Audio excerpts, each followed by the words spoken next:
Estheticians, listen up. If you are an aspiring esthetician, maybe you're looking to take your career to the next level or just starting out, today's video is for you because I'm going to walk you through what it looks like to successfully go solo as an esthetician.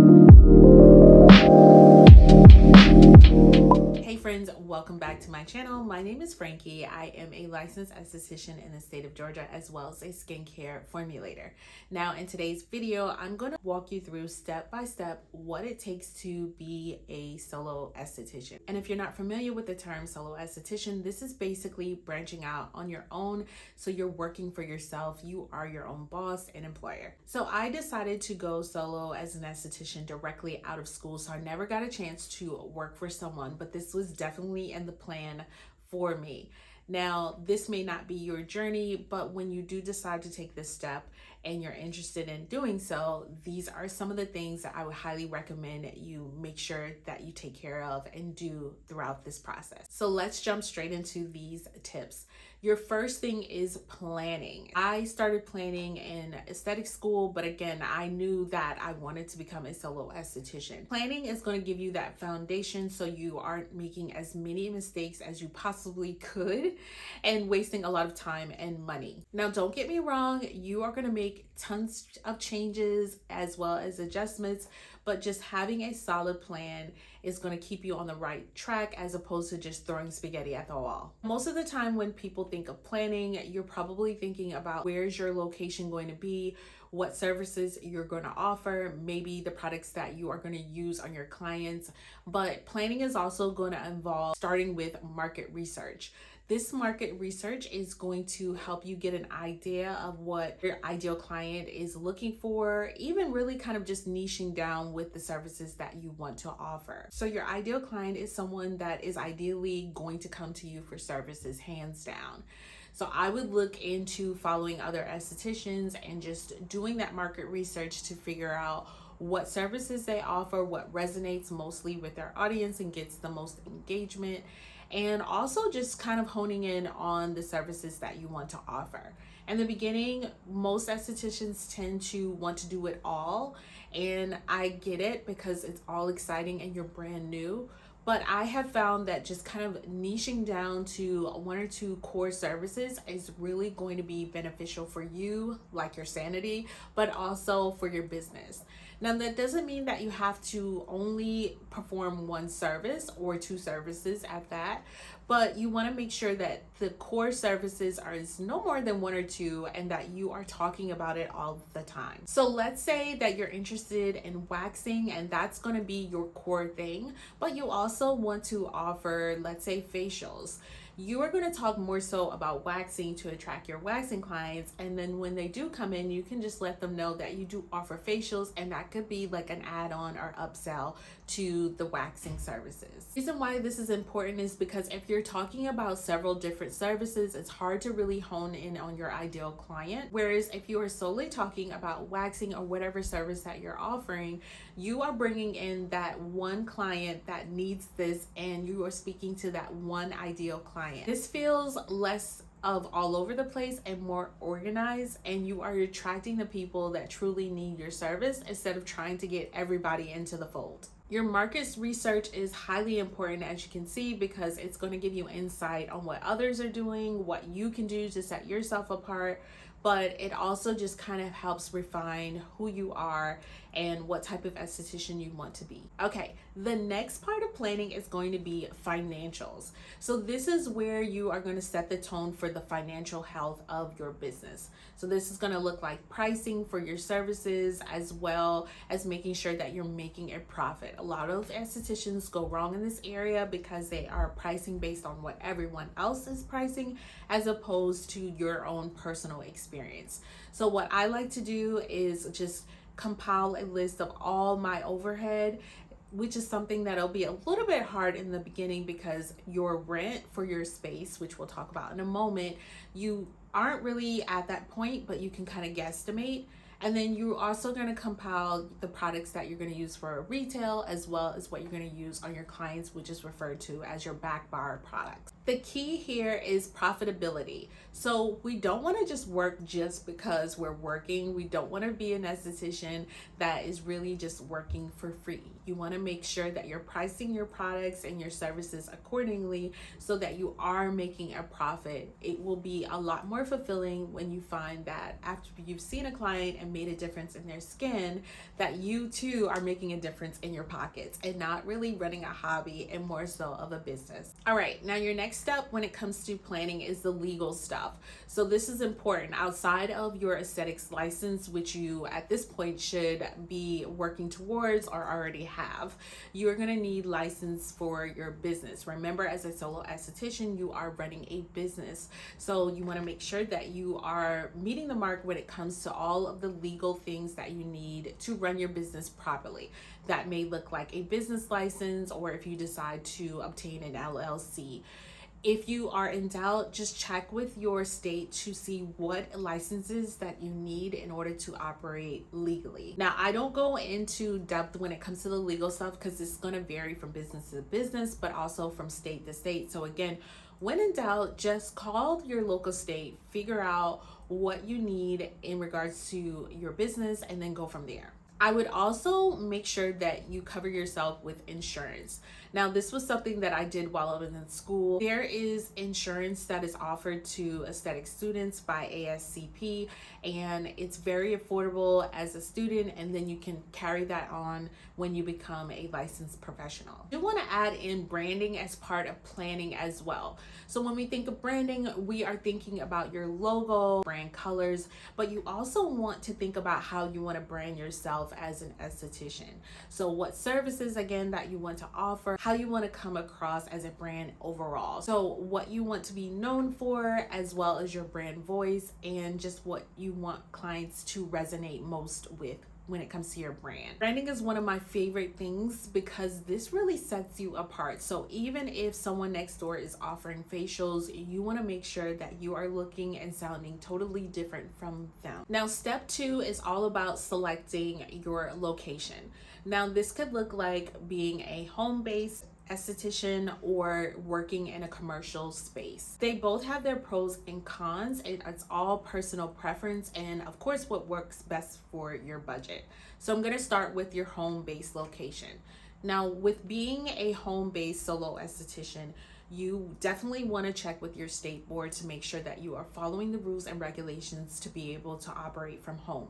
Most often, you have to have a separate entranceway from your actual home entrance. So if you don't have that, that is something that you will have to create in order to make sure that you are following the rules, but you definitely want to check with your state board. Now, of course, home-based definitely has its perks because you aren't having to shell out funds for an actual space because it's already in your home, it's already accounted for.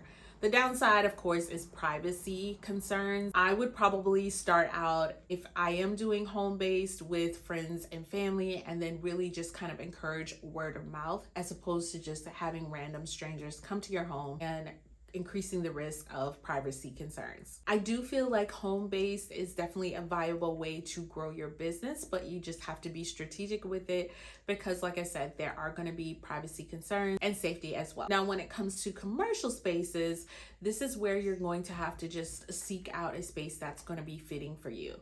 When you think of commercial spaces, it's going to either be an office space or a salon suite. Both of these places are often located in a building where there's several suites and spaces available for different types of professionals. And the biggest differences that I've noticed when it comes to office spaces compared to salon suites is their office space is going to tend to be a little bit less as far as finances, and they often have a lot more space. The downside to an office space is that it does not come with a sink, so there's really not any water source there. I myself have a solution for that with a portable sink. If you guys want a video on that, be sure to drop a comment below and I'll share what that looks like.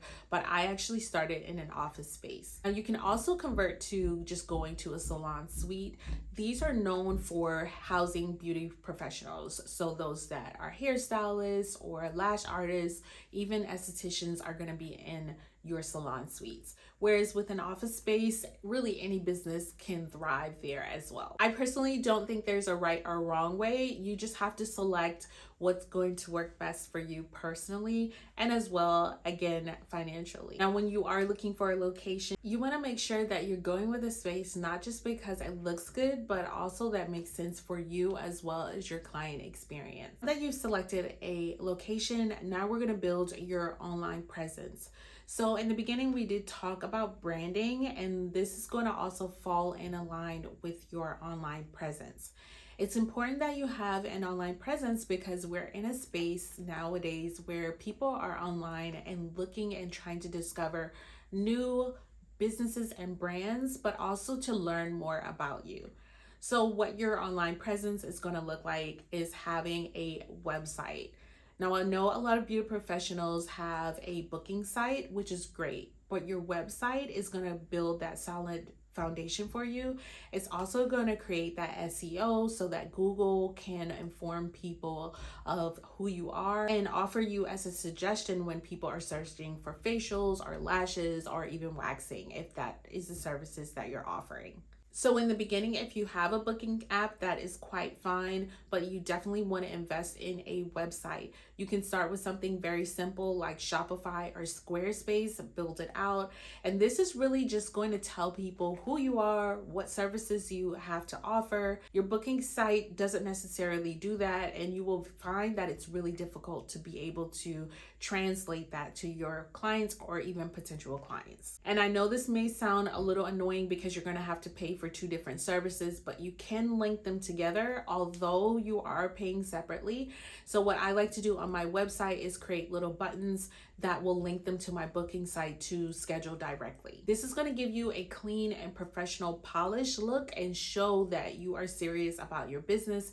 And it's also going to show Google that you are around, and it's going to help them with suggesting your business to people that are searching for your particular services. Speaking of Google, you want to make sure that you obtain a Google business profile. Again, this is yet another way. It's like a directory that is going to help introduce your business to people that otherwise did not know you existed.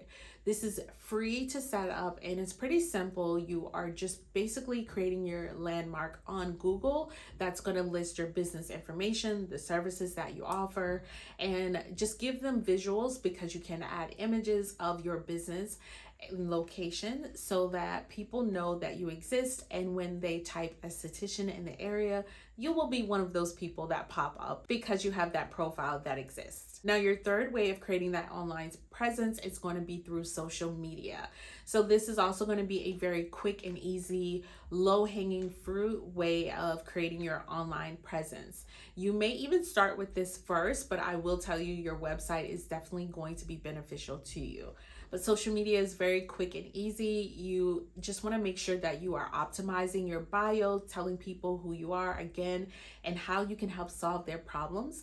You want to make sure that you include a professional image of you or logo, and just every piece of content that you are including on your social media profile is going to talk about the challenges that your clients or potential clients have and the solutions that you are going to be able to provide to them. Think of your social media as an online portfolio. So this is where you're going to show content that is going to help solve their problems, but also you can share before and after. You're just really going to shine through this platform by giving people an idea of your brand and the voice that you have and how you stand out from everyone else. Okay, now let's jump into marketing. This is a biggie. This is where you're not only going to attract new clients, but also with retaining those that you've already attracted and building your clientele. Now, this is going to be something that is going to take time. It's not an overnight thing, but you are going to constantly market your business. This is what it looks like to be a solo esthetician. The marketing never stops. So here are a couple ways that you can market your business. Number one is social media. So we did talk about that when it came to your online presence, but this is a great way to show who you are, and so people can see not only the brand, but the person behind the brand. People resonate with people. So the more you put yourself in front of the camera, show what you can do for your audience, then people will begin to build that trust and like and know factor and are more willing to come in for your services. The second way is getting out in your community. One of the major reasons why a lot of businesses fail is because no one knows that you exist. No one knows that you offer these type of services. So getting out in your community, while it may seem very old-fashioned, it's a great way to just put a face to the brand and let people know that you're in the area and what you offer. Now, I like to add in a little incentives. This way, it encourages people to share your business cards or tell others, like their clients, about your business. So one of the things that I like to do when I get out in my community is create a little goodie bag with maybe a product or something fun that it correlates to my business. I did this with my cleansing oils during the winter time, and this was like a gentle cleanser. I also included instructions on how to use it with a direct link to my booking app as well. And I took my business cards and just kind of handed them out with the goodies so that I'm not just coming there to suit my needs, but they're getting something out of it as well. Okay, number 3 is networking. This is where you're gonna network with other professionals. I like to start with the beauty professionals that align with my business but doesn't offer the same services that I offer. So let's say you want to work with someone who is a hairstylist. I would offer them a discount or free facial for every client that they refer to me and actually have the services completed. This also builds that relationship because we can go back and forth with referring clients to each other. Clients are going to be more apt to come to someone that was referred to them as opposed to just searching someone randomly and just trying them out. I also networked with other estheticians, even those that offered facials like myself, because this just kind of helps build confidence and just awareness about what's going on in the industry itself. Remember, you don't know everything. You're going to be a forever student, even though you are licensed or headed in that direction. So you can always learn from others and their mistakes, but also their wins as well. And then lastly, I would highly recommend getting an email list. So this email list is going to be monumental for growth. Social media is great, but your email list belongs to you. So create a freebie that people can grab, maybe a discount or a guide that you give away for free in exchange for their email. Once they're on your email list, you're able to email them on a weekly or monthly basis, or even send text messages letting them know about updates in the studio. Maybe you have a new service that you're offering, or a new device, or maybe new products. You can acknowledge this through your email content. This is going to be highly valuable in your business. So I suggest that you incorporate this really from day one so that you are tapping in and staying in touch with your clients and potential clients all the time.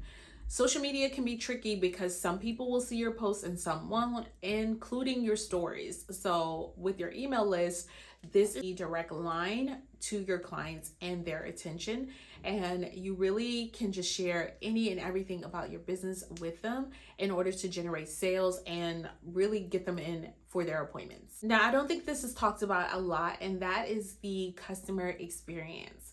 You have done such a good job of bringing in clients and getting them in there, but retention is a real thing and it's super important.